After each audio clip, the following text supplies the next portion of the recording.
Anchoring பண்ணி serial நடிகையாக இருந்து இப்போ பிக் பாஸில் டைட்டில் வின் பண்ணியிருக்கிறவங்க தான் அர்ச்சனா. இவங்க சீரியலில் நடிக்கும் போதே கண்டிப்பாக இவங்களுக்கு நிறைய ஃபேன்ஸ் இருந்திருப்பாங்க. இவங்களோட துரு அப்படிங்கிற நடிப்பு மூலம் ராஜாராணி சீரியலில் நிறைய ஃபேன்ஸை கவர்ந்தவங்க தான் அர்ச்சனா.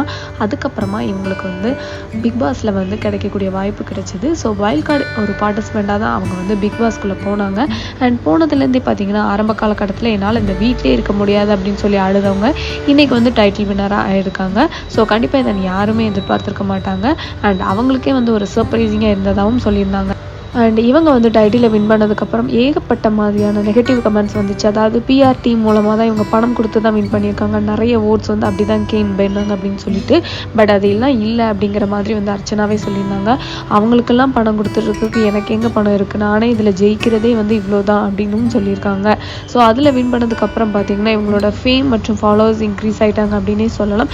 எக்கச்சக்கமான ப்ரொமோஷன் எங்களுக்கு சோஷியல் மீடியா மூலமே வந்துட்டுருக்கு. அண்ட் இந்த வேலண்டைன்ஸ் டேக்கு தான் சிங்கிளாக இருக்கிறதா அவங்க சொல்லியிருக்காங்க. அவங்க கொடைக்கானலில் தான் போயிட்டு இந்த வேலண்டைன்ஸ் டே செலிப்ரேட் பண்ணியிருக்காங்க. அண்ட் எக்கச்சக்கமான ஃபோட்டோ ஷூட்டும் பண்ணியிருக்காங்க.